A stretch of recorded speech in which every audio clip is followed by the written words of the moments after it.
biología en realidad vienen a ser el cimiento que vamos a tener todos para que después, dentro de lo que es los capítulos de anatomía, los capítulos de genética, se puedan entender con mayor claridad. ¿Ya? Entonces es lo que vamos a ir viendo en esta parte. ¿Ya?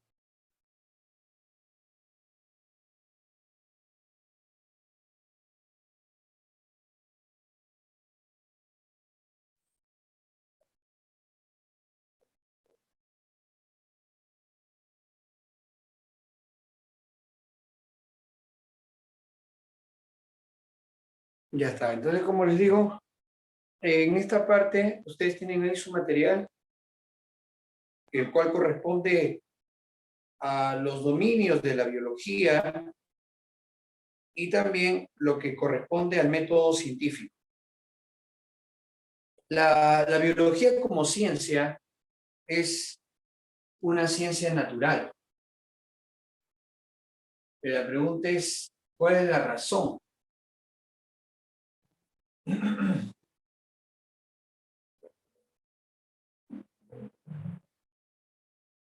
¿Cuál es la razón de haber sido conocido como ciencia natural? Entonces, por acá vamos a colocar, muchachos, una pizarrita. ¿Desde cuándo a la biología se le considera como ciencia oficial?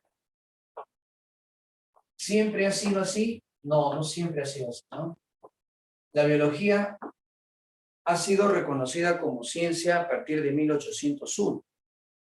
En 1801, a un naturalista conocido como Juan Bautista Lamarck se le ocurre, a raíz de las voces de estas palabritas bio y logos, proponer que la ciencia que se trata de estudiar la vida se va a llamar biología.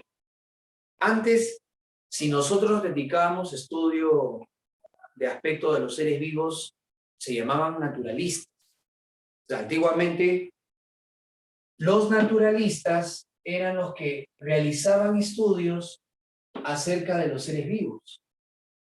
Pero con este personaje llamado Lamarck, la biología, podríamos decir lo que se oficializa.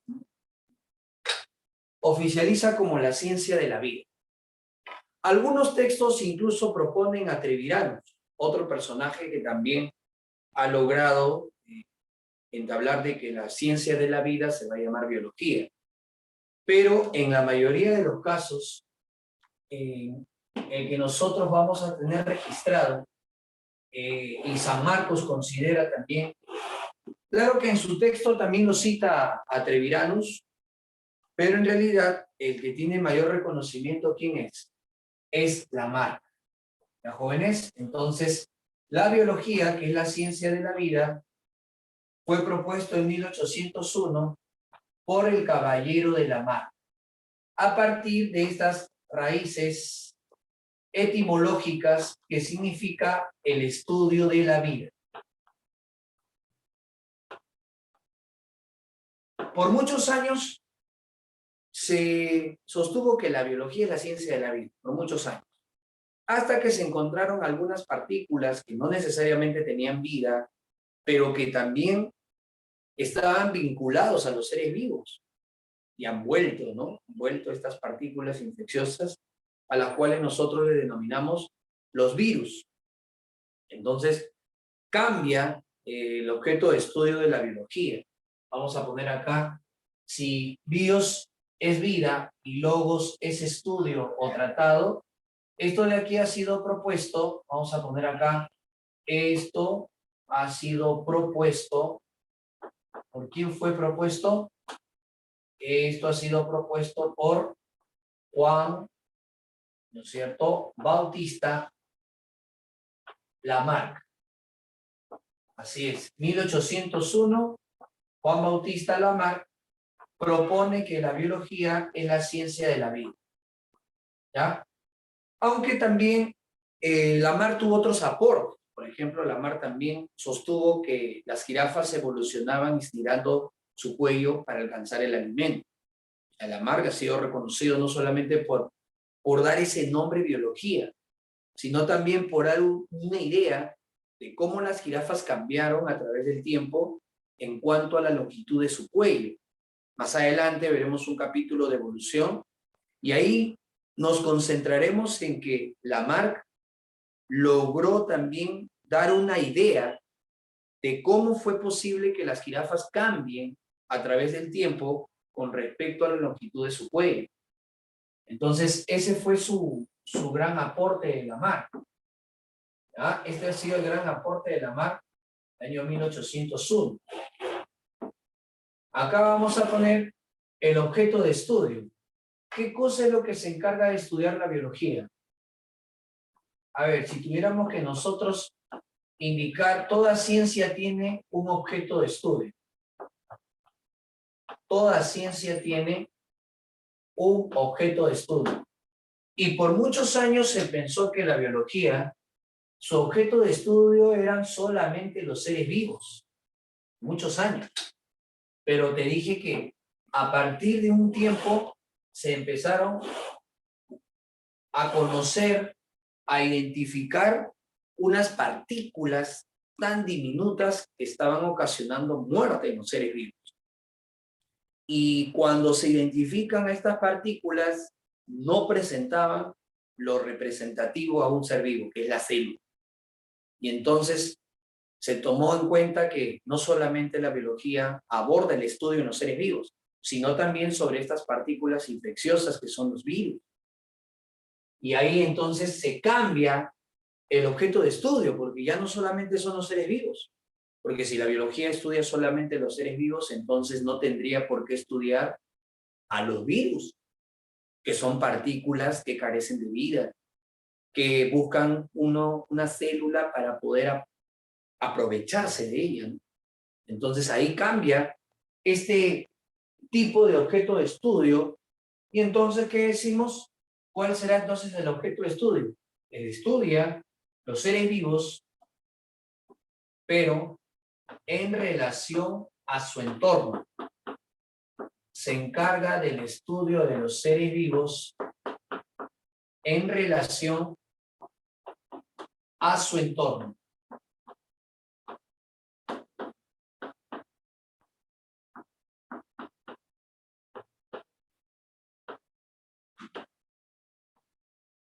Ya está. Entonces, ese es el objeto de estudio de la biología. Los seres vivos en relación a su entorno. Y ahí estarían incluidos los virus, que los virus son parte precisamente del entorno. ¿Ya? ¿Quiénes han sido considerados como iniciadores, muchachos?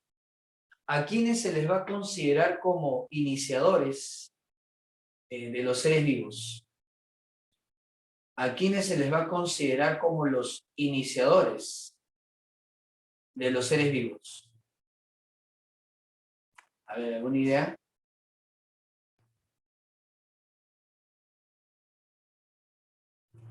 ¿A quiénes se les va a considerar como los iniciadores de los seres vivos? Claro, acá a uno de los personajes que se les considera como pioneros, los primeros en empezar a realizar estudio de los seres vivos, tiene reconocimiento, porque seguramente lo has escuchado en otras ciencias. ¿Sí o no? Los pioneros son los padres de la ciencia, ¿no? Ustedes saben quién es el padre de la psicología, saben quién es el padre de la geografía, saben quién es el padre de la historia, ¿cierto? Claro, entonces cuando nos referimos nosotros a pioneros, Nos referimos al iniciador de esta ciencia conocida con el nombre de la biología. Y ahí ustedes saben que el pionero de la biología antigua, ¿quién ha sido considerado? ¿O quién es considerado? El que es considerado como pionero de la biología antigua es Aristóteles. Aristóteles es precisamente el padre de la biología antigua. ¿Sí? Aristóteles es el pionero de la biología antigua. ¿Y por qué? ¿Qué aporte tuvo Aristóteles? Aristóteles, ¿qué aporte tuvo a la biología? ¿Sabe lo que hizo Aristóteles? Aristóteles, jovencitos, lo que hizo fue clasificar a los seres vivos. Sí, clasificó a los seres vivos. ¿En qué los clasificó? Los clasificó precisamente en animales y vegetales. O sea, él se dedicó a decir que solamente existen dos tipos de organismos. Los que se pueden desplazar, Aristóteles decía así, ¿no? Aristóteles decía que los que se desplazaban tienen un ánima. Ánima viene de alma. Tienen un ánima, se desplazan, se mueven. Entonces ellos son animales. Y hay otros que no tienen este ánima. Están ahí estáticos. Ellos son vegetales. Él los clasifica a los organismos en animales y vegetales. Nada más esa fue su gran aporte que tuvo a las ciencias biológicas. Aristóteles fue el primero en clasificar a los seres vivos en animales y vegetales. Pero esto se conoce como la biología antigua. O sea, podríamos decir que el pionero de la biología antigua es Aristóteles. Pero la biología también se moderniza a partir de unos hechos importantes como la genética, a partir de unos hechos importantes como la evolución.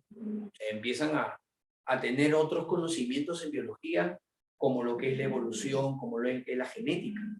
Entonces, hay un padre de la biología antigua y también se puede reconocer a un padre de la biología moderna. ¿Ya? Vamos a poner acá, en este caso, ¿quién sería reconocido como el padre de la biología moderna? Acá vamos a tener, muchachos, a Charles Darwin. Darwin, ¿por qué es considerado como el padre de la biología moderna? ¿Sabe por qué se le considera a él como padre de la biología moderna? Porque él propone una teoría en la cual sostiene que el responsable de elegir quién vive a través del tiempo es la naturaleza. Y la naturaleza no elige necesariamente al más fuerte, sino Darwin sostuvo que la naturaleza elige al más apto. Entonces, Charles Darwin tiene ese gran aporte en la cual sostiene que los seres vivos son seleccionados por la naturaleza. ¿En base a qué? En base a cambios de la Tierra. La Tierra cambia, los recursos en algunos tipos de seres vivos se van agotando, y es por eso que encontramos que Darwin es considerado como el padre de la biología moderna, por dar una idea de cómo son los cambios a través de la historia. Darwin decía, es la naturaleza la que selecciona. Y así es lo que pone en su obra, ¿no? Seguramente ustedes habrán escuchado de la obra de Darwin, El origen de las especies por la selección natural, y ahí te explica cómo él, dentro de sus estudios que hizo en Galápagos, empieza a dar como conclusión que los seres vivos son seleccionados continuamente. Son seleccionados en base a su aptitud, ¿no? Los más aptos sobreviven y los que no perecen, lamentablemente mueren, se extinguen. Entonces ahí está la biología antigua y ahí está la biología moderna. ¿Sí? ¿Se entiende el aporte que tuvo Darwin y el aporte que tuvo Aristóteles para que estas ciencias sean consideradas como parte de la biología? A ver, ¿hasta ahí alguna pregunta, muchachos?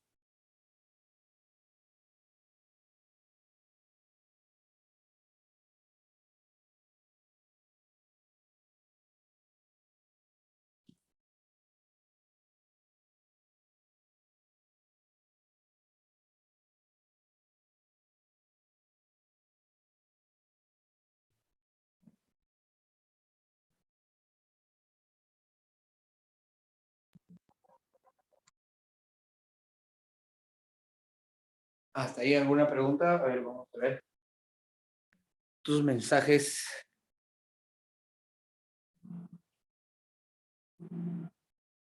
A ver, ¿qué dicen por acá los chicos? Me dice por acá. Es 1801, el año en que Lamarck propone. ¿Qué me dice acá? ¿Puede repetir lo de Darwin? Claro. Ya, entonces, les estaba comentando, muchachos, que, repita, dice por acá, les estaba comentando que la biología se oficializa en el año 1801. ¿Y quién oficializa la ciencia? Esto es oficializado por... ¿Quién oficializa la ciencia? Esto es Lamarck. O sea, Lamarck en el año 1801 oficializa la ciencia. ¿Ya? Y cuando digo que oficializa, es porque él propone que es la ciencia que va a estudiar la vida. ¿Ya? Él es el que sostiene que la biología va a ser la ciencia de la vida. ¿Ya, muchachos? Ahora, pero la biología tiene un padre de la biología antigua y un padre de la biología moderna. O sea, hay dos. Eso es lo que estamos poniendo en la pizarra. El padre de la biología antigua y el padre de la biología moderna. ¿Cuál es el aporte de el de la biología antigua? O sea, ¿cuál es el aporte de Aristóteles? Su aporte de Aristóteles fue clasificar. ¿A quién clasificó? Clasifica a los seres vivos en dos organismos, plantas y animales. O sea, inicialmente, ¿cuántos reinos de la vida hubo? Dos. Eso lo estudia Aristóteles. ¿Quién lo pongo? ¿Quién lo pongo? ¿Cuál fue su aporte de Aristóteles? Aristóteles dijo que solamente hay dos tipos de seres vivos, los animales y los vegetales. Por eso fue considerado como el padre de la biología antigua. Él propone dos reinos.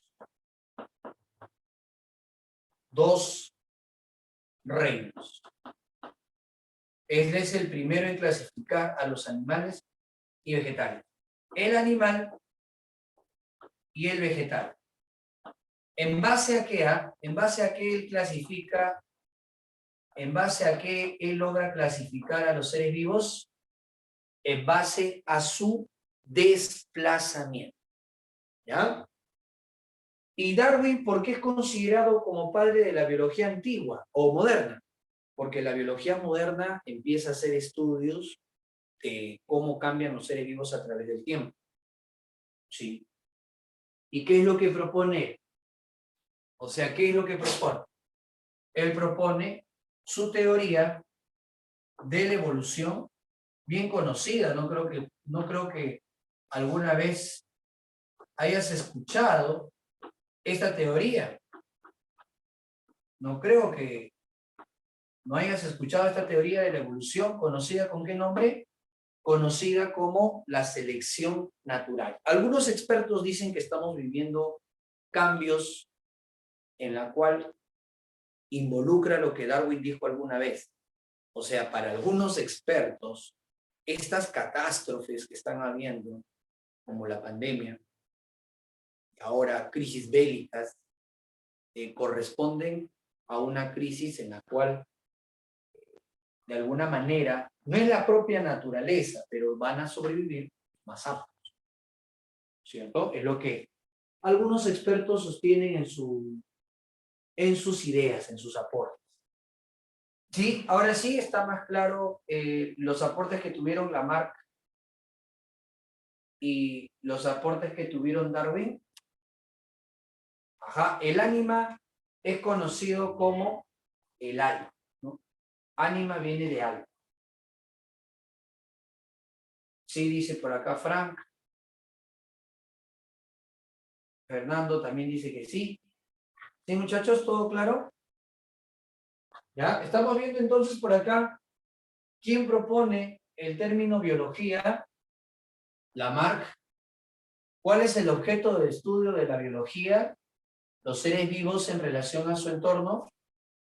Estamos viendo quiénes han sido los pioneros en dar aportes sobre esta ciencia llamada biología. ¿Ya? ¿Todo bien? Esta teoría de la evolución, ¿cómo se le llama? No te olvides, la teoría de la evolución se le conoce como la selección natural. A todos ustedes les invito a leer esta obra de Darwin, perdón, para que tengan una idea de cómo pensaba Darwin que las especies evolucionan. ¿Sí? Ahí está. Muy bien. Ahora, toda ciencia va a presentar una herramienta de estudio. O sea, vamos a ver por acá una herramienta de estudio. ¿Cuál será la herramienta de estudio que presente la biología? A ver, por acá colocamos, chicos. Tiene que haber una herramienta de estudio.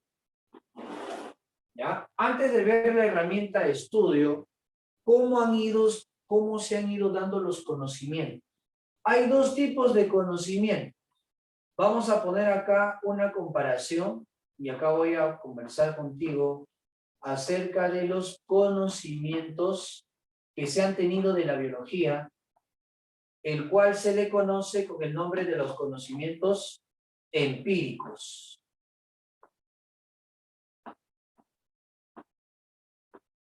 Ahí está.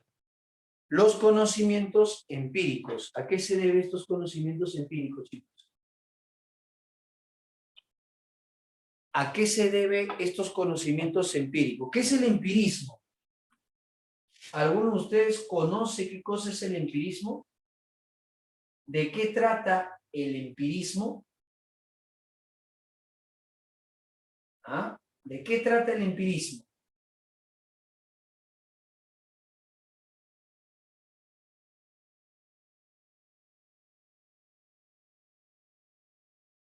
¿De qué trata el empirismo?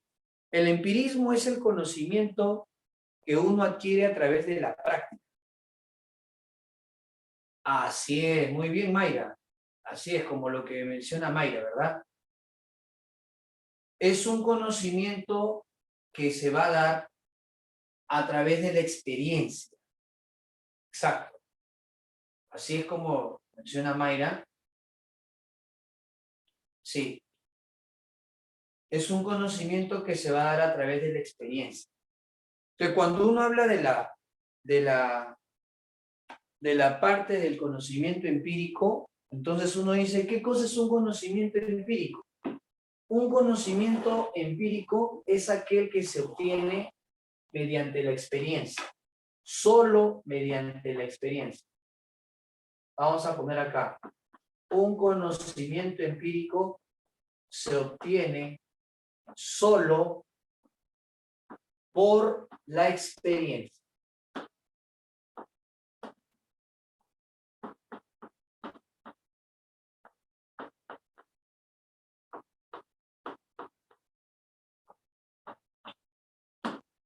¿Sí? Ese es un conocimiento empírico. ¿Ya? Un conocimiento empírico, vuelvo a repetir, es aquel que se obtiene solo a través de la experiencia. Ajá. ¿Y qué significa a través de la experiencia? La práctica. Por ejemplo, ¿Cómo aprendiste a manejar bicicleta? Por la práctica, profe. ¿Sí o no? De repente te has caído, de repente por ahí te colocaron algunas rueditas de apoyo, te sostenía tu papá, ¿no? Hasta cierto punto. Eso es práctica, experiencia. ¿Sí o no? Eso es práctica. Entonces, es un conocimiento empírico. El conocimiento empírico, muchachos, es aquel que se va a dar a través de la práctica, a través de la experiencia. Por ejemplo, un primer caso que vamos a explicar por acá, un primer caso es de que en la sierra, en las zonas altoandinas, tienen una costumbre, bueno, no una costumbre, sino un conocimiento que ha ido generación tras generación, y en ese conocimiento, ¿qué cosa es lo que han hecho las personas de las zonas altoandinas? Que después de una cosecha, ¿qué hacen después de una cosecha? Siembran una planta que sea leguminosa. O sea, después que hay una cosecha, empiezan a sembrar una planta que sea leguminosa. Y una leguminosa es una plantita que necesita bastante nitrógeno. Es una plantita que produce bastante proteína. Por ejemplo, el frijol es una leguminosa. Tiene bastante proteína y necesita bastante nitrógeno. La arvejita también es otra leguminosa. La soya, la quinoa, también son leguminosas. Entonces, estas plantas que necesitan bastante nitrógeno, porque ellas forman muchas proteínas, los veganos lo utilizan como una fuente de proteínas, la quinoa, la maca, la soya, la cañigua. Son vegetales que tienen alto contenido de proteínas, pueden alcanzar incluso hasta la carne, porque la carne también te aporta proteína. Entonces la pregunta es, ¿por qué en la zona de la sierra siembran leguminosas después de una cosecha? O sea, ¿por qué siembran leguminosas después de una cosecha? ¿Cuál es la razón de sembrar esta plantita leguminosa después de una cosecha? ¿Por qué van a sembrar estas leguminosas después de una cosecha? Entonces, supongamos que cosecharon papa, cosecharon maíz, entonces inmediatamente siembran estas leguminosas. Entonces acá vamos a poner, este primer caso es un caso empírico, ¿ya? Es un caso empírico donde vamos a colocar lo siguiente. Se siembra una leguminosa después de cada cosecha. ¿Con qué finalidad? Con la finalidad de que el suelo se enriquezca nuevamente. Siembra de leguminosa después de cada cosecha.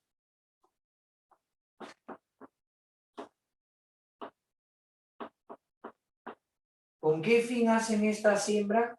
Con el fin de que el suelo recupere su fertilidad. O sea, cada vez que ellos ponen una planta leguminosa después de cosechar, el suelo recupera su fertilidad. Y ellos lo hacen porque lo han aprendido de sus padres lo aprendieron de sus abuelos, y así generación tras generación se ha ido transmitiendo ese conocimiento empírico, que cuando ellos siembran una planta leguminosa después de una cosecha, el suelo se enriquece, y cuando viene el siguiente cultivo, la siguiente cosecha sale buena, o sea, con buen rendimiento productivo. Pero ¿qué tiene que ver esto? ¿Qué tiene que ver que haya sembrado? Probablemente, digo probablemente, el que hace esto no lo sabe, ¿no? Dirá, pues yo lo hago porque en la práctica encuentro los resultados, ¿sí o no? O sea, en la práctica yo veo que cada vez que hago esto, mi producción mejora.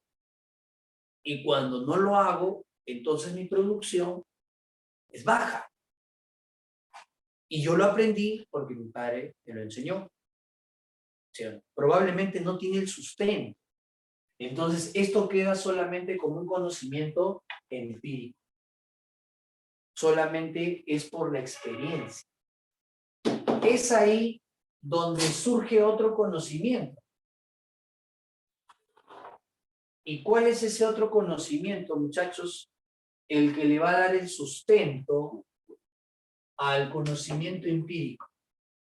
¿Quién es el que le va a dar el sustento a este conocimiento? Alguien tiene que darle sustento, ¿verdad? ¿Quién será el que le va a dar el sustento? Ahí está, muy bien, ahí están los chicos. Alexander dice, el conocimiento científico. Ingrid también dice el conocimiento científico. Así es. Entonces, cuando el conocimiento ha sido empírico, después se busca el sustento, y el sustento de las cosas, el porqué de las cosas, implica un mayor rigor. Y ese rigor se llama el rigor científico. Demuestra por qué. No simplemente me digas que es así. Susténtame por qué. Eso ya es un conocimiento científico. ¿Te das cuenta? Entonces, ambos enseñan. Probablemente puede ser que, no puede ser, sino nosotros tenemos conocimientos empíricos y también probablemente tengamos conocimientos científicos. Los conocimientos empíricos que tengamos probablemente hayan sido solamente por la práctica. ¿No? Hay muchas amas de casa que cocinan excelente, salen unos platos deliciosos, sin haber estudiado gastronomía. En cambio, el que se dedica al estudio de la gastronomía sabe, pues, ¿no? En este caso, qué tipo de combinaciones, a qué temperatura, en qué punto tiene que estar el vegetal para que el sabor de la comida sea agradable. Porque ya empieza a ser un mayor rigor científico, ¿no?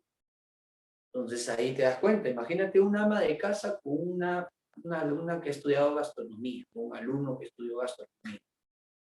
Entonces, la ama de casa se basó en la experiencia, ¿no?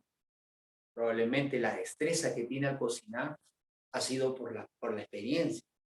Pero el que estudió gastronomía, pues tuvo que tomar en consideración muchos casos y sabe el por qué, ¿no? Pues ahí encontramos esa diferencia entre el conocimiento empírico y el conocimiento científico. ¿Qué decimos entonces? El conocimiento científico no solo se da por la experiencia, no, hay algo más. Este conocimiento científico, vamos a poner acá, se obtiene por la experiencia más el sustento. ¿Ya? Se obtiene a través de la experiencia y el sustento del por qué.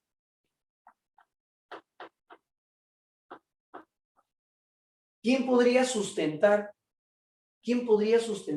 esta actividad que hacen los campesinos, los agricultores? ¿No? De repente por ahí nuestro abuelito, nuestro tío que se encuentra en provincia, ahí que está sembrando su papita, su choclito. ¿Quién podría en este caso darle un sustento a lo que ellos hacen? La ciencia del campo se llama ingeniería agrónoma. Es toda una ciencia, es una carrera. La ingeniería agrónoma entonces se dedica a estudiar los suelos, se dedica a estudiar a las plantas. El agrónomo es un biólogo de campo. O sea, cuando a veces un alumno pregunta, profesor, ¿hay carreras de la aplicación de la biología? Claro, bueno, la agronomía es la aplicación de los conocimientos de la biología al campo. Un agrónomo sabe botánica, igual que el biólogo. Un agrónomo sabe microbiología, igual que el biólogo. Un agrónomo sabe, en este caso, ecología, también igual que el biólogo. Solamente que él lo puede, en este caso, ¿qué puede hacer? El agrónomo puede aplicarlo al campo, ¿no? Esos conocimientos. ¿Qué me dicen por aquí? Alison me dice prueba y error, ensayo y error, claro. Este conocimiento empírico es por ensayo y error. Ajá, a este conocimiento empírico le llaman por ensayo y error. En cambio acá es una serie de pasos en la cual uno tiene que saber el sustento. Muchachos, el sustento que te da un ingeniero agrónomo con los conocimientos que él tiene de botánica, con los conocimientos que él tiene de microbiología, ¿cuál va a ser el sustento que él va a dar? ¿Qué sustento va a dar? ¿Qué sustento es el que él va a dar? El sustento que él va a dar es sencillamente que las plantas leguminosas, la que te he mencionado, ¿qué es una planta leguminosa? Una planta que necesita bastante nitrógeno. ¿Por qué necesita bastante nitrógeno las leguminosas? Porque es una planta que fabrica gran cantidad de proteína. ¿La papa es una leguminosa? No, porque ella más produce almidón. ¿El choclo es una leguminosa? Tampoco, porque él produce almidón en sus granos. En cambio, la quinoa, la maca, la oca, la quinoa, la maca, la cañigua, las arvejitas, el frijol, el payar, el garbanzo, la lenteja, ellas sí necesitan, en este caso, bastante. Y por eso son leguminosas, son plantas leguminosas.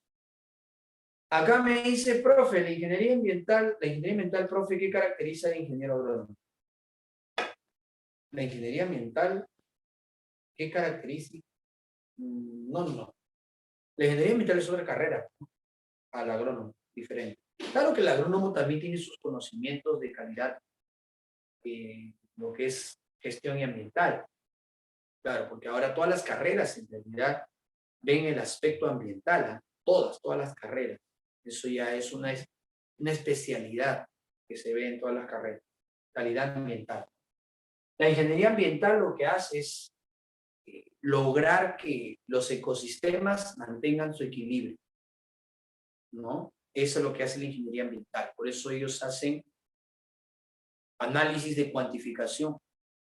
Cuántos gases tóxicos hay en el aire, en el suelo, metales pesados, si una minera dejó metales pesados, si un río tiene relaves.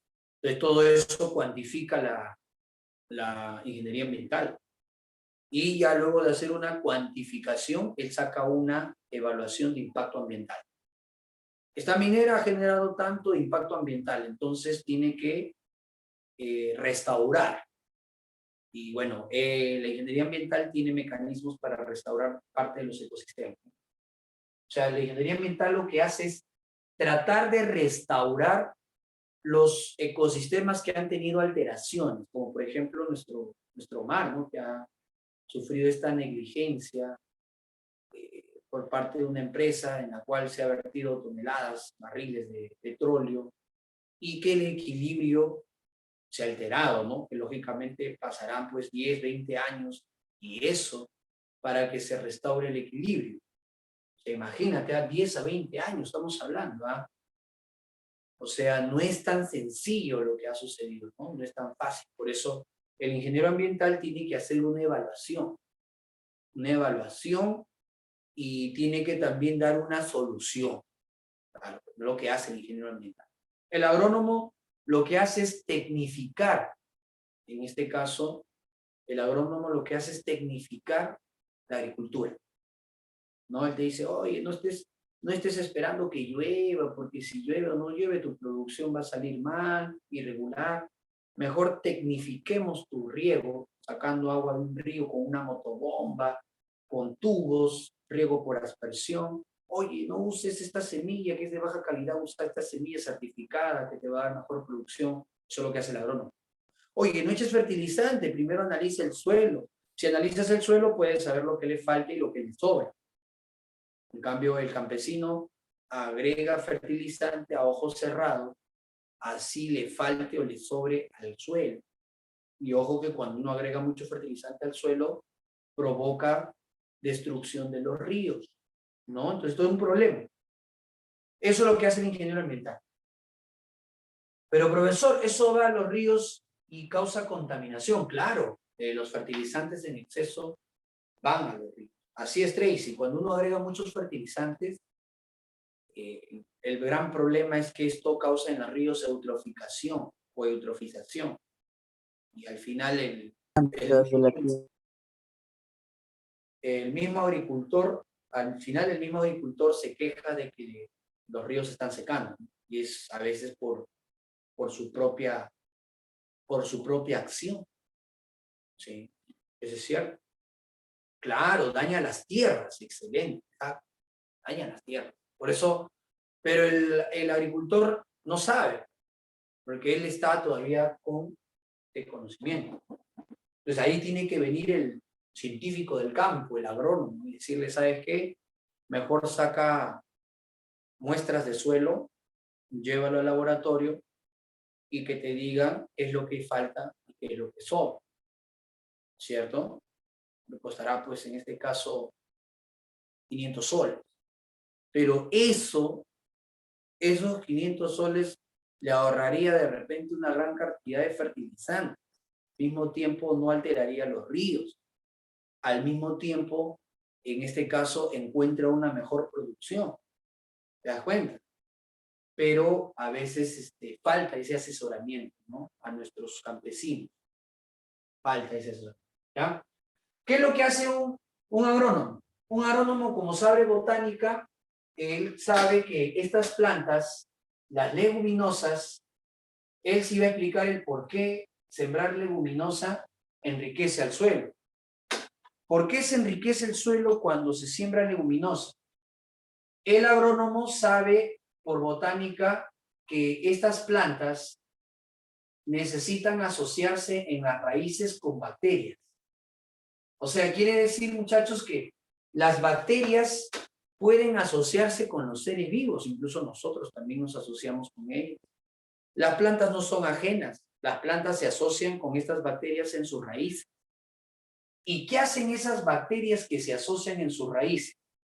Esas bacterias que se asocian en sus raíces van a poder fijar el nitrógeno que está en el aire. Eso no lo sabía el campesino. Él solamente sabía que sembrando una alfalfita, una arvejita, su producción mejora. Pero acá está la explicación. Tu producción mejora, le diría el agrónomo, porque esas plantas suelen asociarse con bacterias. Y estas bacterias toman el nitrógeno del aire, que es gratis, y lo convierten en este compuesto llamado amoníaco. Y con eso, tu planta tiene nitrógeno gratis. ¿Te das cuenta? No necesitas agregarle fertilizante, porque estas plantas se están asociando con bacterias que atrapan el nitrógeno que está en el aire. Y el nitrógeno que está en el aire, ustedes saben que es más del 78% de los gases de la atmósfera. O sea, es bastante el nitrógeno que está en el aire. Y qué mejor que las bacterias lo agarren y lo conviertan en amoníaco para la planta. Pero la bacteria también pide algo a cambio, ¿sí o no? La bacteria dice, oye, si yo te estoy trayendo el nitrógeno, ya pues pásate alguito de la glucosa que tú estás formando. Entonces la planta le da también una ración de glucosas para que la bacteria se quede viviendo con ella. Entonces ahí ya se ve una convivencia positiva, ¿no? ¿Cómo se llama esto? Se llama simbiosis. Y como tú me ayudas, yo te ayudo, a eso ya le llaman mutualismo, ¿no? Mutualismo, que en ecología se ve mucho. ¿Sí? Entonces, acá, ¿qué ponemos? Las leguminosas, ¿cuál es el sustento? El sustento sería el siguiente. Las leguminosas, las plantas leguminosas, se asocian, ¿con quiénes se asocian? Con bacterias fijadoras de nitrógeno. ¿Ya? Las plantas leguminosas se asocian con bacterias fijadoras de nitrógeno. ¿Ya? Fijadoras de nitrógeno. Y ese es el sustento. Ese es el sustento, ¿te das cuenta? Ese es el sustento. Ahí está, ¿no? ¿Se entendió este primer caso que hemos puesto, muchachos?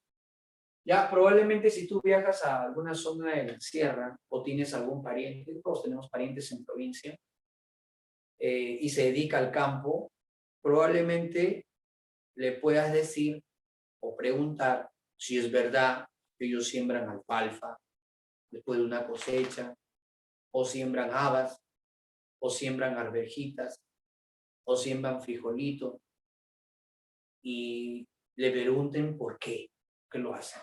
Te voy a decir, la producción mejora. Ajá. Acá me dice, profe, ¿hay alguna otra planta aparte de las leguminosas que hagan lo mismo o solo son las leguminosas?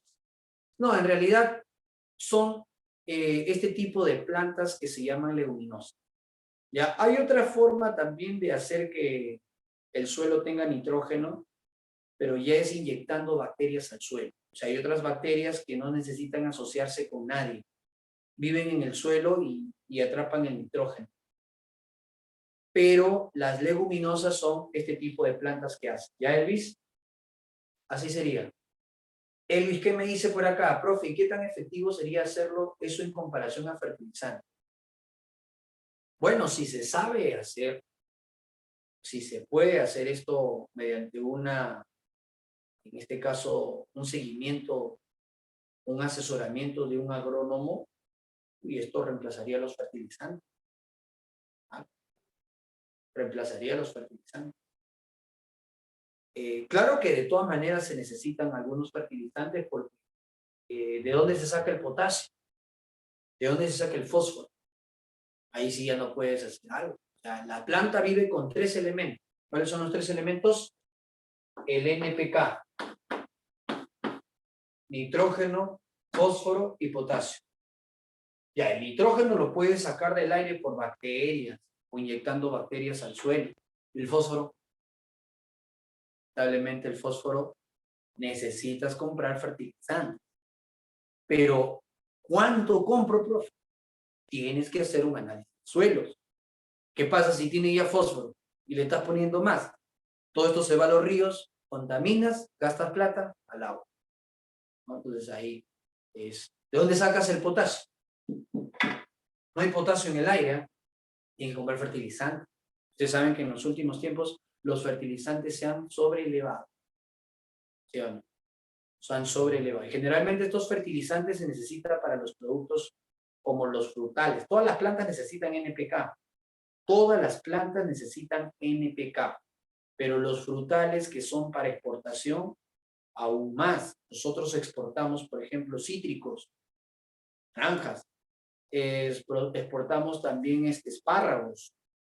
Sí, pues somos uno de los grandes exportadores de espárragos y al mismo tiempo somos los peores consumidores, o sea, casi nadie come espárragos, ¿no? Porque no conoce las bondades de los espárragos, las brosas. ¿Comes espárragos? Ya el Perú vende bastante espárragos. ¿Y por qué vende tanto? Porque la gente sabe, pues en otros países, qué cosa es bueno comer y qué cosa es malo comer. Y si el Perú no consume espárragos, ¿por qué será? No sabe. No sabe. No, el nabo no es igual que el espárrago. No. El nabo es otra cosa. El nabo es una raíz blanquita, ¿no?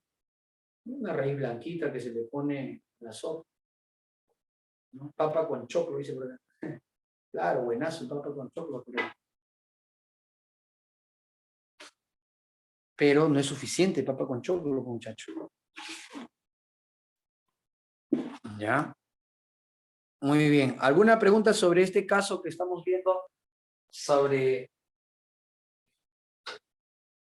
la siembra de leguminosas.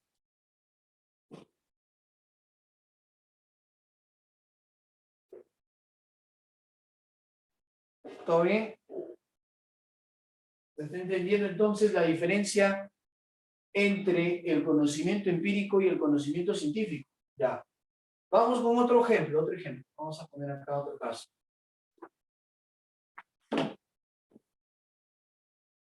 Acá vamos a poner otro caso. Ya, segundo caso.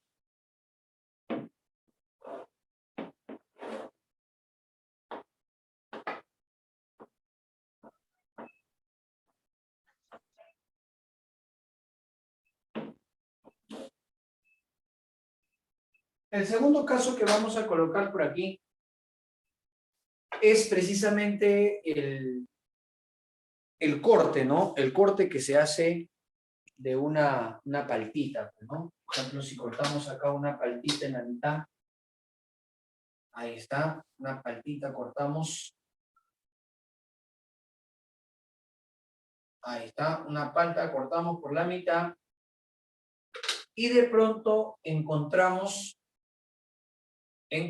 muchachos, que al cortar esta paltita por la mitad, no queremos que se oscurezca tan rápido. Y para que no se oscurezca tan rápido, hay muchas formas de poder hacer esto, pero hay algunas amas de casa que rocean. ¿Qué cosa rocea? Sal. Y también limón.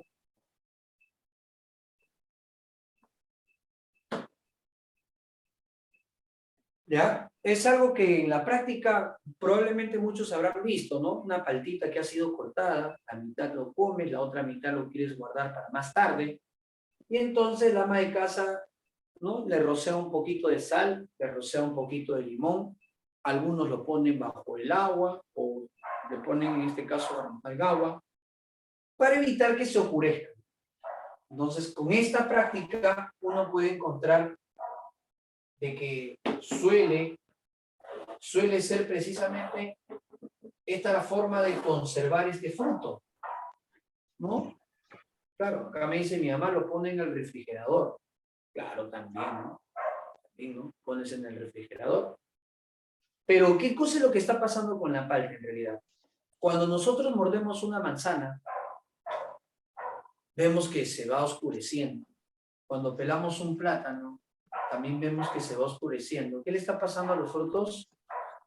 Acá Tracy dice se oxida. Geraldine también dice se oxida. Correcto, se está oxidando. Eso es lo que está pasando. Muy bien. Se oxida, así es. ¿Y qué significa que se esté oxidando? Que el ambiente que tiene el oxígeno está quitándole pues algunos electrones a las células y las células están muriendo.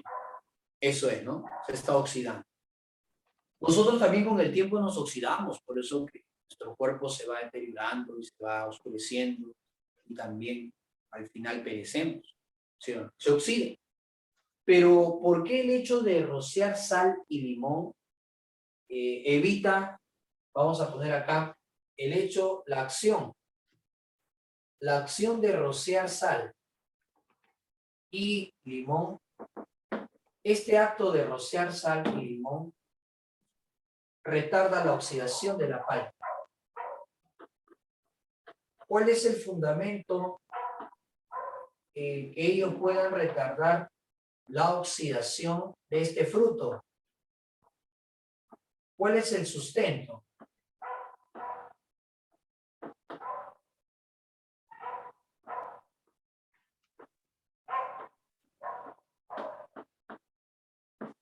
¿Cuál es el sustento?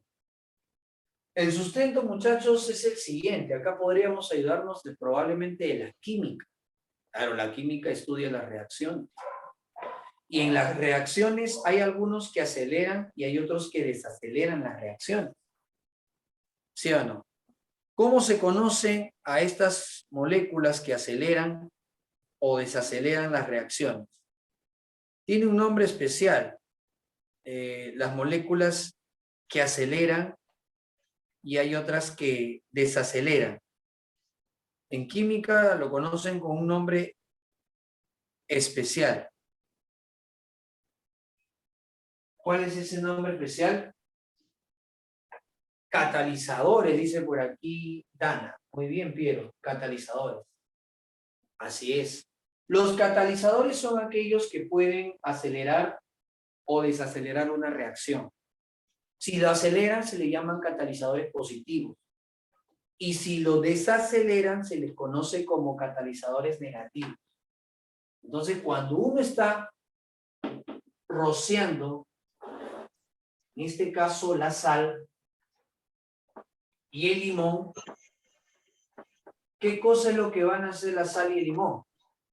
La sal y el limón van a actuar como catalizadores negativos.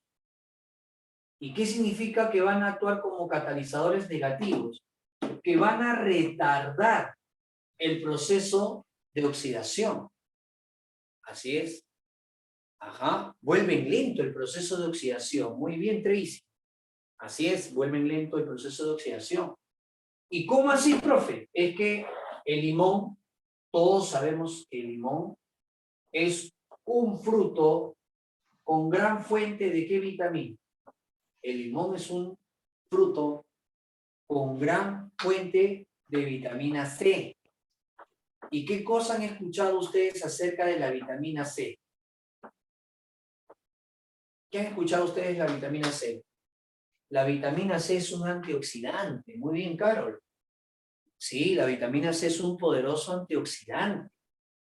La vitamina C retarda el proceso de oxidación de los compuestos vivos de la célula. Por eso, tomar un jugo de naranja, ni bien uno se ha levantado, si es que no padece de gastritis, es muy saludable, ¿no? Un jugo de naranja, porque tiene buenos antioxidantes, para no oxidarnos tanto durante el día. Ajá. Entonces acá me preguntan, profesor, ¿decir catalizador negativo y antioxidante es lo mismo? No es que sea lo mismo, sino que un tipo de catalizador negativo sería un antioxidante, un tipo, ¿no? Puede ser un antioxidante. Un antioxidante como la vitamina C, entonces es lógico que va a hacer que esta paltita no se oscurezca tan rápido.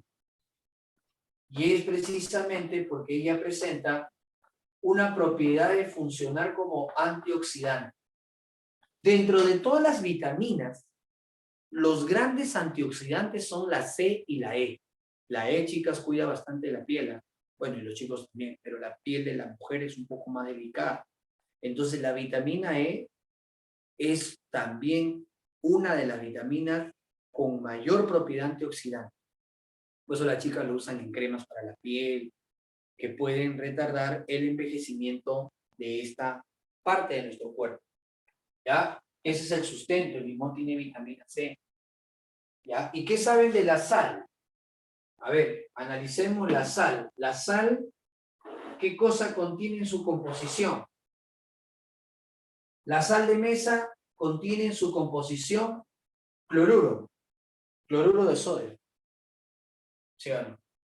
La sal es cloruro de sodio. Esa es la fórmula de la sal. Si la sal es cloruro de sodio, cuando este cloruro de sodio se agrega a la palta, inmediatamente se va a separar ¿en qué? Se va a separar en sodio y también se va a separar en cloro. ¿Y qué cosas sabemos del sodio? Sabemos del sodio, claro, que el sodio, ¿qué hace el sodio? El sodio empieza a retener agua. El sodio retiene agua. Al retener agua, el sodio, entonces el agua han dicho que es vida, ¿sí o no? ¿Has escuchado? El agua es vida. Al retener agua, el agua también evita que la palta se oxide rápido. Mira, los dos son importantes, ¿no? Ahora, yo te doy un datito, ¿ah? Se dice que la oxidación de nuestras células, con el paso de los años, nos predisponen a este tipo de enfermedades neoplásicas conocidas como el cáncer. Sí, o sea, cuando nuestras células van haciéndose más viejitas, algunos predisponen que estas células puedan volverse cancerígenas. ¿Y qué se sugiere entonces para tratar de evitar que estas células que ya están envejeciendo, que ya están viejitas, puedan predisponer a convertirse en células cancerosas. Se trata de inhibirlo a partir del limón y una sal, ¿no? Por ejemplo, en el Instituto Nacional de Neoplásicas, acá en nuestro país, en el Instituto Nacional de Neoplásicas te dan, ¿no?, al entrar una hojita donde dice tomar bicarbonato con unas gotas de limón en ayuno. ¿Qué hace este tipo de compuesto? Que tú al levantarte, ¿no?, y sobre todo una persona adulta, si lo hace, tomar bicarbonato con una gotita de limón. Eso va a evitar a una activación posible del cáncer. Entonces, cada uno tiene su efecto, ¿no? Pero es lo que han demostrado por estudios, que el cáncer es muy común por el envejecimiento de las células. Así que el cloruro de sodio aporta sodio que tiene la capacidad de retener agua. Y como es un vegetal, entonces el vegetal necesita agua, ¿sí? El sodio retiene agua por su fuerte atracción. Es por eso que hoy en día, no sé si muchos de ustedes han visto que los alimentos embolsados tienen en su empaque, tienen este octógono que nos dice si son altos en sodio, si son altos en azúcar o si son altos en grasas saturadas. ¿Sí o no? ¿Qué problema habría que un alimento sea alto en sodio? A ver, tú imagínate que el día de hoy yo consumo muchos alimentos que son altos en sodio. Y esto lo hago mañana, lo hago pasado mañana, lo hago durante la semana. Estoy consumiendo muchos alimentos altos en sodio. Ahí está, muy bien. Acá Tracy dice, profe, habría problemas renales. Claro. Acá me dice, Dulce me dice, hay retención de líquidos. Muy bien. Se me secaría la boca. Bueno, también es un efecto, ¿no?, por deshidratación. Pero los principales efectos son la retención de líquidos. Y es porque el órgano que elimina el exceso de agua es el riñón. Nuestro riñón mantiene el balance del agua y el balance de los desechos. Entonces, cuando tú tomas mucha agua, el riñón se encarga de eliminar el exceso. Pero, ¿qué sucede si tú tienes mucho sodio? ¿Qué pasa si tienes mucho sodio en la sangre? El sodio retiene esa agua que debería haber salido y ya no sale. Al haber retención de líquidos, ¿qué pasa cuando hay retención de líquidos? Al haber retención de líquidos, ¿sabes lo que pasa? Al haber retención de líquidos, inmediatamente tu presión te eleva. Como hay más agua, entonces la sangre va más rápido. Y eso se llama hipertensión. Las personas que tienen cuadros de hipertensión, muchas de ellas tienen que cuidarse del exceso de sal, porque ellas tienen mucha retención de líquido. Y tú sabes que en esta pandemia uno de los que ha predispuesto a las personas a perder la vida es la hipertensión, la diabetes. ¿Sí o no? Pero ustedes están jóvenes, porque ustedes, muchos jóvenes me refutan, me dicen, pero soy mentiroso, yo consumo mayonesa, snacks, no pasa nada. Yo soy fuerte, soy invencible. Tranquilo, tú eres joven. Tu cuerpo es una máquina nueva. Como dicen, no, escobita nueva va a revivir. Un artefacto nuevo funciona bien, por más que tú le des a full todos los días. Pero no siempre vas a ser joven. Pasan los años, ¿no? Y ya está habiendo en los adolescentes problemas renales, cálculos, insuficiencia renal. Eso no había antes. Antes estos problemas renales se presentaban a los 40, 50, 60 años. Ahora estos problemas se están presentando en adolescentes. Piedras en el riñón. Imagínate. Es por el alto consumo de sodio, ¿no? Mucho sodio. Acá me dicen que bueno que siempre le falta sal al arroz. Claro, una persona que ya está, de alguna forma, una persona adulta ya tiene que cuidarse. Claro, mientras tú eres joven, el cuerpo funciona bien. Ya chicos, dos ejemplos entonces acerca de la comparación del método científico y el método empírico. En uno solo hacemos la práctica. La mamá rocea sal, rocea limón y logra su objetivo. Pero en el otro le damos el sustento. Le damos el sustento por qué la sal y el limón evitan que eso suceda. ¿Ya? Todo bien, ya está, muchachos. Entonces vamos por acá. Bueno, y a ustedes que les gustan las matemáticas, muchachos, es importante, ¿no? Es importante, muchachos. Claro, las matemáticas, las ciencias tan importantes para la vida, para todas las carreras. Es tan importante también saber el sustento en las matemáticas, porque esto también se aplica a las matemáticas. Por ejemplo, todos sabemos que cuando nos dan esta fórmula a más b al cuadrado, ¿cierto? Trinomio cuadrado perfecto. Nosotros sabemos que el desarrollo es a cuadrado más 2ab, a por b, más b cuadrado. ¿Sí o no? Bueno, eso todos lo hemos aplicado, ¿cierto? Desde pequeño. Así es, Piero, ¿no?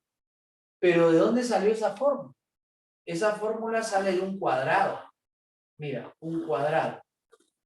Un cuadrado que tiene lado a más b. Este lado es a más b. Este lado es a más b. Este lado es a más b. Este lado es a más b. Entonces, cuando uno quiere hallar áreas, el área del cuadrado es lado al cuadrado. ¿Cuánto es el lado? A más b. A más b al cuadrado. Ese es el área. Pero esa área sería la suma de estas áreas chiquitas. ¿Cuánto sería el área pequeña que estoy sombreando? Esta área sería lado por lado, a cuadrado. ¿Sí o no? Acá esta área, ¿cómo sería?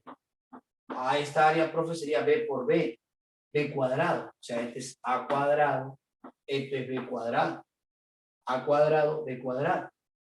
¿Cómo sería en este caso esta área? Esta área sería lado por lado, a por b. Y esta no sería también a por b. ¿De cuántos a por b hay? 2. 2 veces a por b. Y ahí estaría también demostrada esa fórmula del trinomio cuadrado perfecto. ¿Te das cuenta? Sin embargo, hay muchos que utilizamos las fórmulas, llegamos a la respuesta, marcamos la clave y a veces no sabemos ni por qué esa es la clave, ¿no? Suele pasar mucho en física, en química, nos volvemos mecánicos. Y eso, ojo, San Marcos está tomando en cuenta eso. Es por ello que en los últimos exámenes, al menos en la parte de ciencia, las preguntas han venido muy analíticas. En química, pregúntale a tu profe, ¿cómo vino el examen de San Marcos en química? Teoría, nada para resolver. No era el típico examen que era para resolver. Querían que el alumno analice. Analice. ¿Cierto? Entonces, por eso que San Marcos también, bueno, no San Marcos, no, esto ya lo propone el Ministerio de Educación, que las preguntas de exámenes de admisión a las universidades estatales sean de destreza cognitiva, DECO, ¿no? Lo que le dice. Entonces, de ahí, de alguna forma, estamos viendo que ya no solamente es mecanizarnos, aplicar fórmula y marcar. Hay que hacer un análisis, ¿no? A veces eso, así que no hay que confiar. Ya, en el último examen ha puesto a prueba justamente esta parte de los análisis, ¿no? Análisis que vamos a encontrar para los exámenes. ¿Ya? Y así, toda fórmula se demuestra. Todas las fórmulas en matemática, en física, en química, en biología, todas se demuestran. ¿Ya? Todas se demuestran. Muy bien.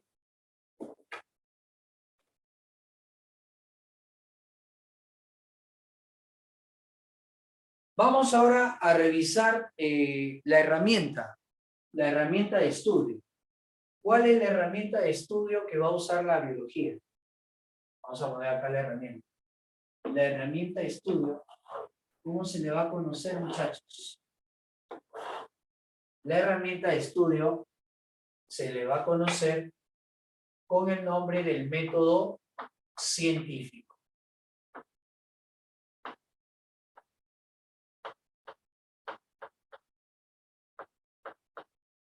Vamos a poner por aquí.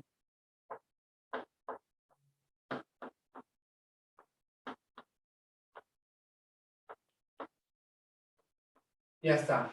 La biología entonces va a utilizar como herramienta de estudio al método científico. ¿Ya? Así de chicos, esa es nuestra herramienta de estudio para llegar a los conocimientos veraces, objetivos, que sean probados y demostrados. ¿Ya? Vamos a colocar acá entonces el llamado método científico. Vamos a colocar método científico. ¿Quién propone el método científico? Bueno, por ahí si de repente deseas conocer quién ha propuesto, es un filósofo que primero fue empirista, por si acaso, fue empirista. ¿Quién propone el método científico? El método científico fue propuesto, esto ha sido propuesto por, vamos a poner acá, por Francis Bacon. ¿Sí? Él es el autor del método científico. Francis Bacon. Así es. Muy bien, Ingrid. Francis Bacon, ¿verdad? Él tiene una obra, él presenta una obra, y la obra donde Francis Bacon propone el método científico es conocido con el nombre del Novum Organum. El Novum Organum es la obra que escribe Francis Bacon. Novum Organum.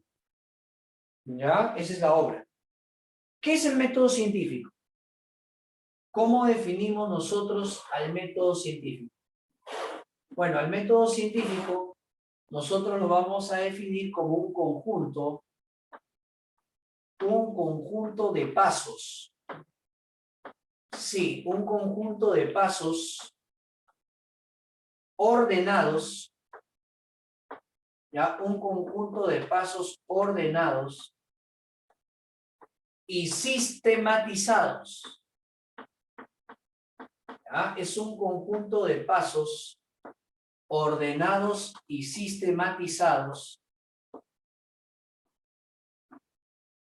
Es un conjunto de pasos ordenados y sistematizados, claro, que permiten verificar un conocimiento empírico, ¿no? Vamos a poner acá conjunto de pasos ordenados y sistematizados para obtener conocimientos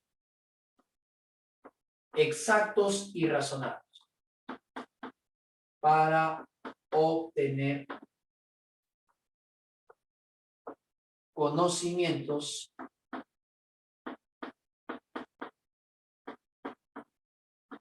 exactos y razonados, sobre todo que se puedan someter a verificación. Sí, es importante que se deban de someter a verificación.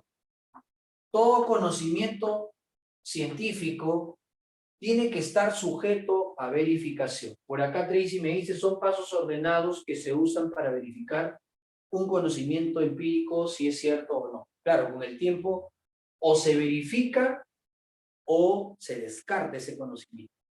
¿no? A veces hay conocimientos empíricos que se van descartando con el tiempo.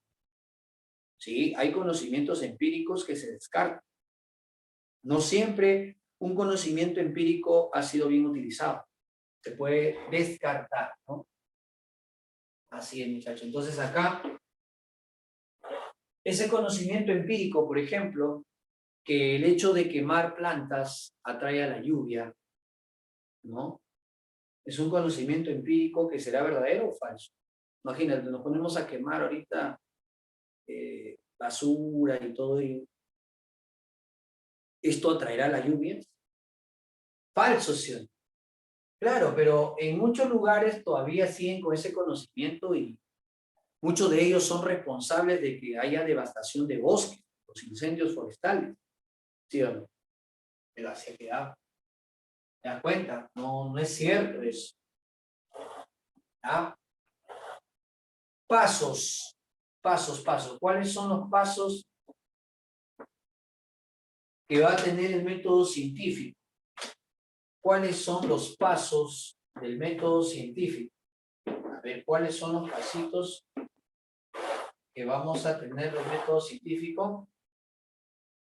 La observación.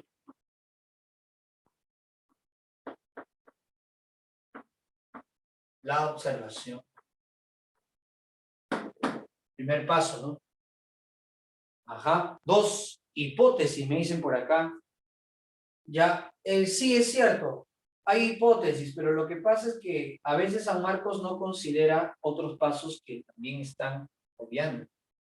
La problematización, por ejemplo, sí es.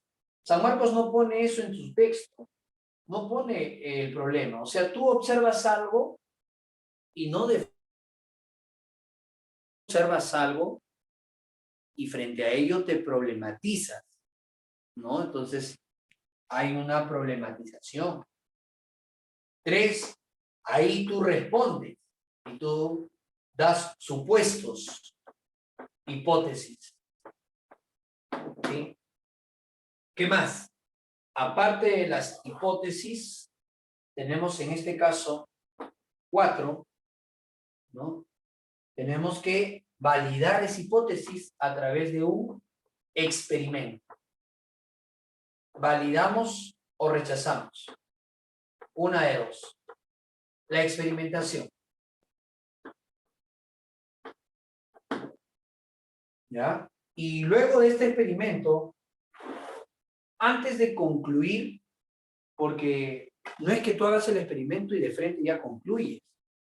Claro, hay un paso también que San Marcos está obviando, el cuáles son los resultados y previamente a estos resultados que se han obtenido del experimento, hay que hacer un exhaustivo análisis de resultados. Se tiene que analizar. Y ya frente a esos resultados, bueno, si acá podemos analizar, o mejor dicho, esto podemos obviar, ya frente a esos resultados, tú podrías ya en base a ese análisis de resultados citar una conclusión.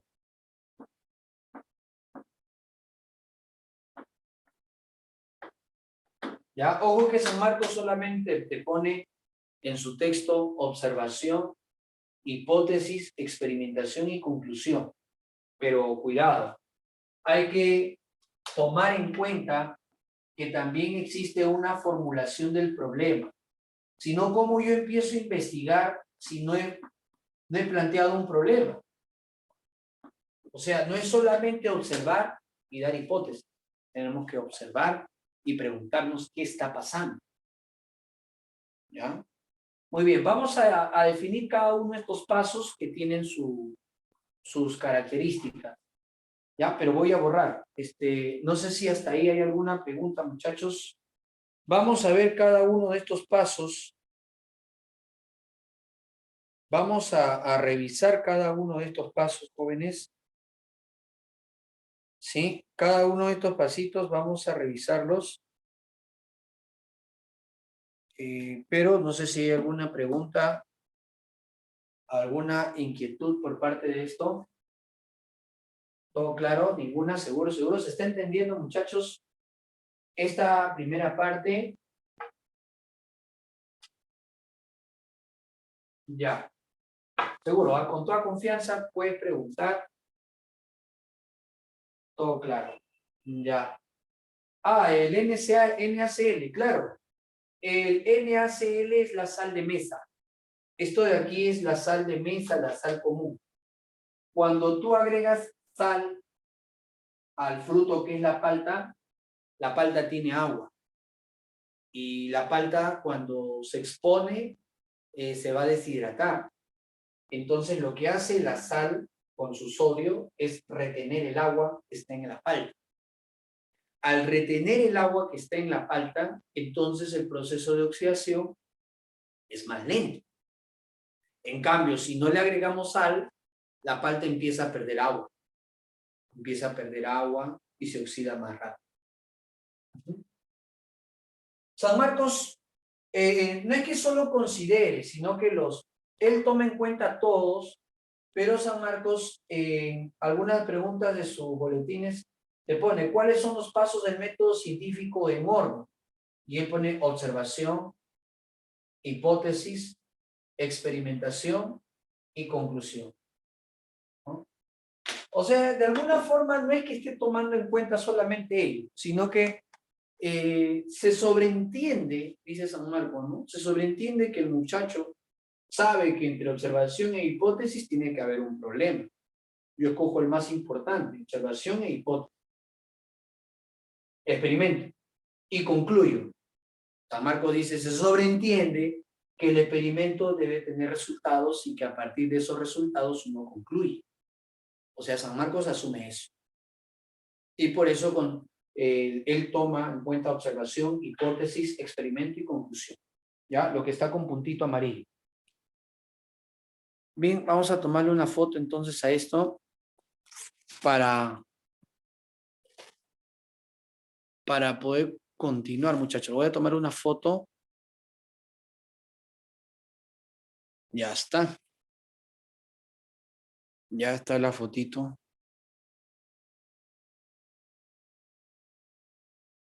Ya. Vamos ahora a ver qué características tiene cada uno de esos pasos. A ver qué dicen por acá. ¿Qué me dicen por aquí? A ver.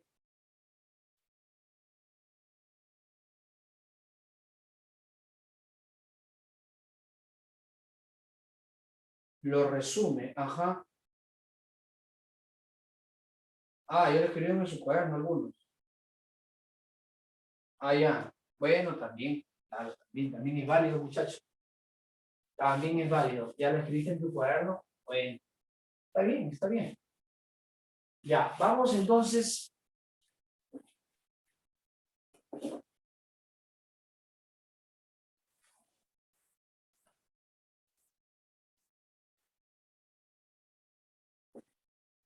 Vamos con la primera parte acerca de la observación. A ver, ¿qué características tiene la observación? San Marcos, por ejemplo, en un examen de admisión, recuerdo que puso, ¿no? ¿Qué características? Me ayuda a entender mejor. Si lo dejo al aire, me pierdo. Está bien, claro, si te ayuda a entender, perfecto, muchachos. Excelente. Bien, vamos entonces a colocar por acá el primer pasito, a la cual se le conoce con el nombre de observación. Ya vamos a poner acá observación. ¿Qué características tiene la observación? ¿Cuáles son las características que presenta este paso llamado observación? Bueno, una de las características que tiene la observación, chicos, una de las características que tiene la observación en toda investigación, en toda investigación, la observación, ¿sabes lo que pasa? Debe llamar la atención. Sí, en todo investigador, la observación tiene como característica que debe llamar la atención. ¿Ya? Ponemos acá. Llama la atención. Sí, llama la atención del investigador. La observación siempre tiene esa característica de llamar la atención del investigador. Yo recuerdo, pues, cuando era estudiante y con algunos compañeros estábamos estudiando, pues, en este caso en la biblioteca, y más o menos a 6:30 de la tarde, ¿no? Ya casi 7 de la noche, empezaban a salir murciélagos de la biblioteca, ¿no? Una biblioteca antigua. Y uno de mis compañeros, pues, se preguntaba el por qué. El por qué los murciélagos encontraban como refugio las bibliotecas, ¿no? Y hizo toda su investigación, toda su tesis en base a los murciélagos que habitan en la biblioteca de la universidad. Llamó su atención y se dedicó solamente específicamente a ello. Sí. La observación debe llamar la atención del investigador. Ya ustedes lo van a hacer en sus respectivas carreras, algo referente a su carrera que llame su atención. También por acá me dice, utiliza todos los sentidos. Es cierto. En la observación se utiliza todos los sentidos, no solamente la vista. ¿Ya? No solamente la vista. En la observación se van a utilizar todos los sentidos. Vista, olfato, gusto, tacto, todo. ¿Ya? Utiliza todos los sentidos.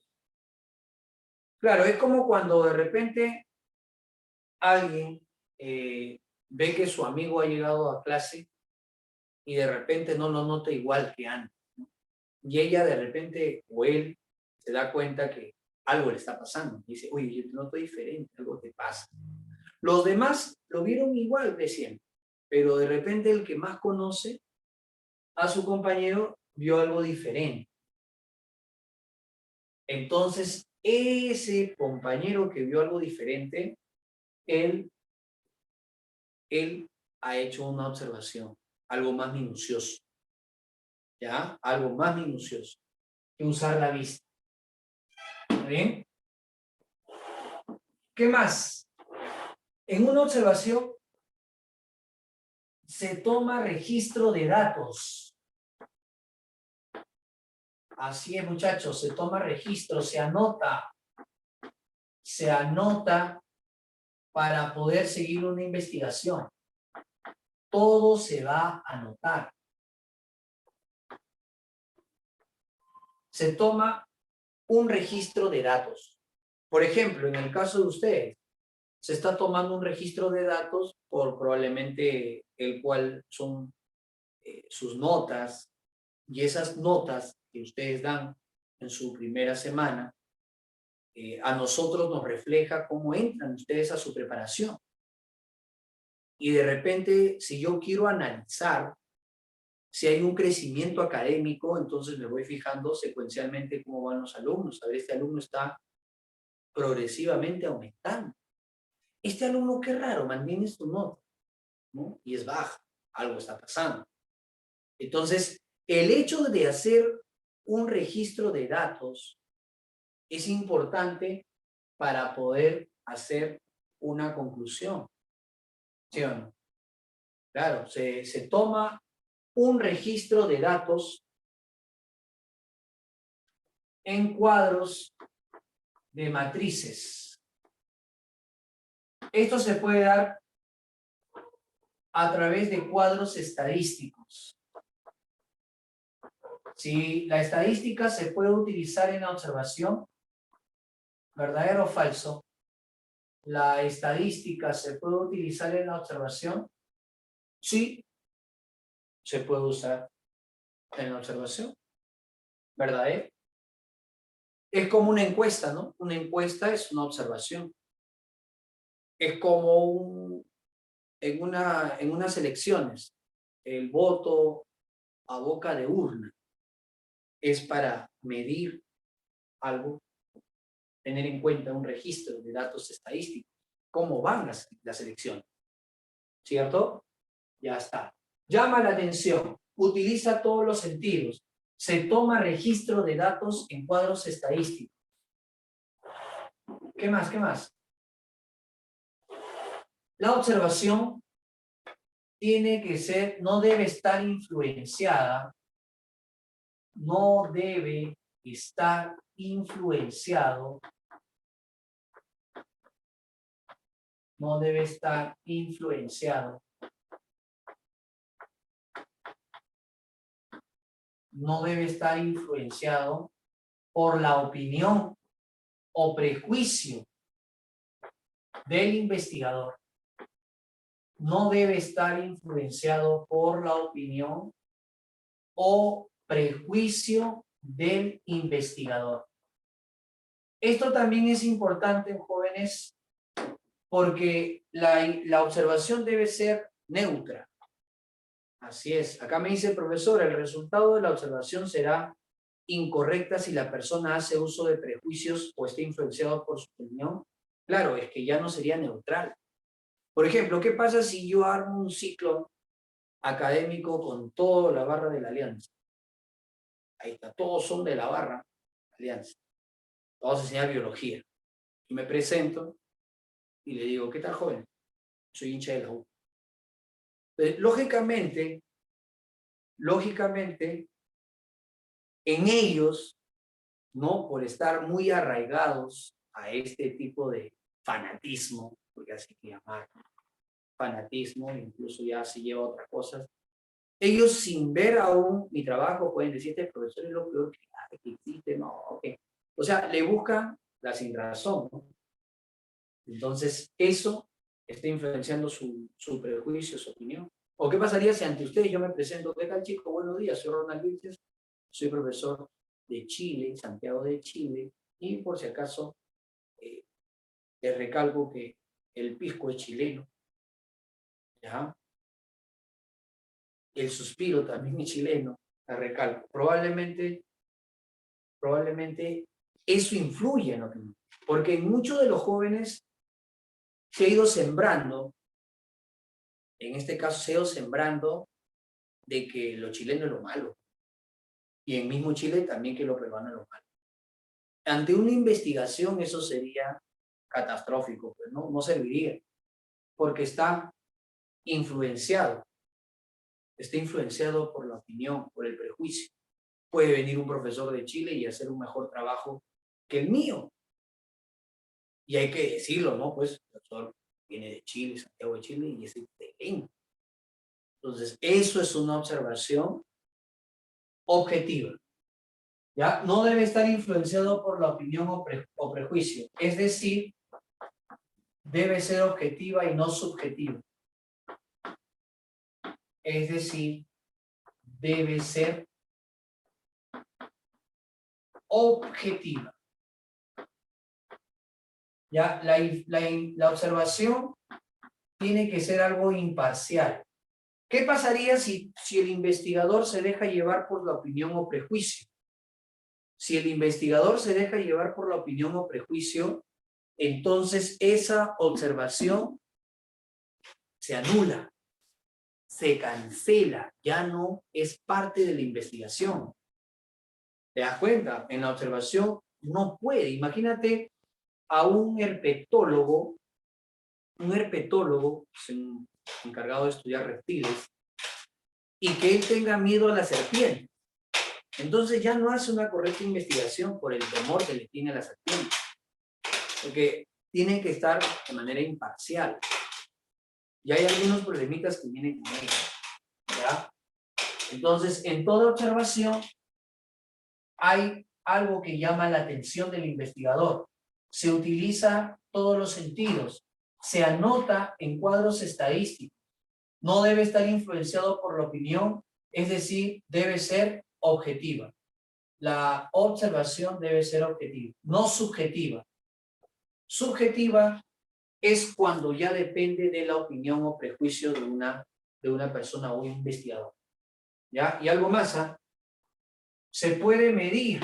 Algunas de las observaciones se pueden medir con instrumentos. Algunas veces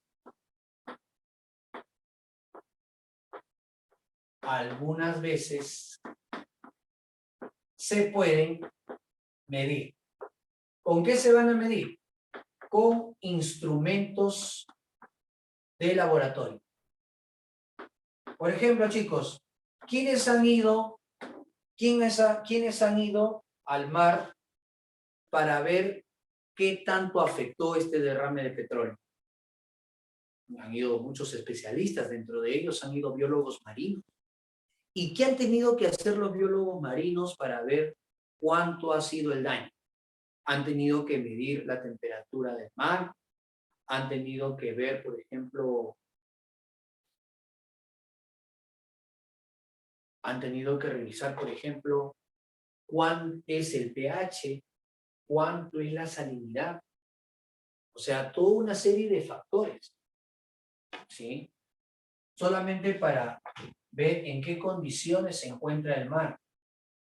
Y eso ha sido con instrumentos, termómetros, pHímetros. Solo está en observación, nada más. Solamente hay una observación. Y el ejemplo que vamos a utilizar es el que hace mucho tiempo se dio y que Aristóteles planteó lo siguiente, miren. Tenían acá un recipiente con un trozo de carne. Ahí está un recipiente con un trozo de carne. ¿Y qué pasaba cuando este recipiente, qué sucede cuando este recipiente que contiene carne es expuesto al ambiente?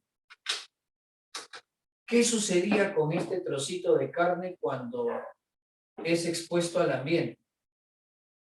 ¿Qué le pasaba, jóvenes, a este trocito de carne cuando es expuesto al ambiente? Cuando este trocito de carne es expuesto al ambiente, ¿qué cosa es lo que sucedía? ¿Qué cosa es lo que sucedía? Muy bien, aparecen gusanos. Exacto. Entonces, en esos tiempos se buscaba la razón de por qué aparecían gusanos. Pero esto solamente quedaba como parte de la observación. Se pudre, dicen por aquí. Claro, ¿no? Acá es parte de los gusanitos que aparecían, ¿no? Entonces, a esto se le conoce con el nombre de la observación. La aparición de gusanos en la carne que se está descomponiendo, ¿no? Esa es una observación. Entonces ponemos acá, carne expuesta al ambiente, y ante esa carne expuesta al ambiente, ¿qué sucede? Aparición de gusanos en la carne. Aparición de gusanos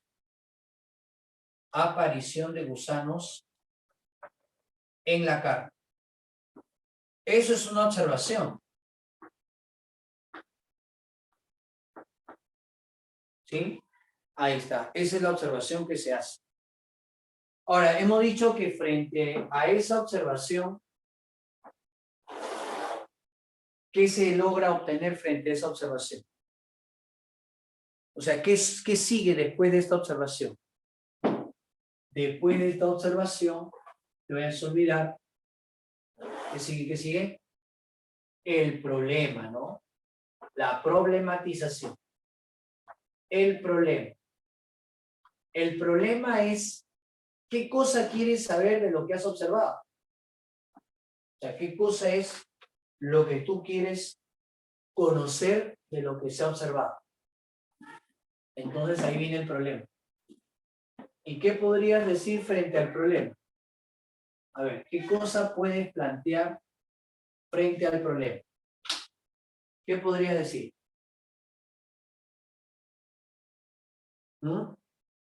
¿De dónde aparecen los gusanos? Muy bien, Tracy. Excelente, Tracy.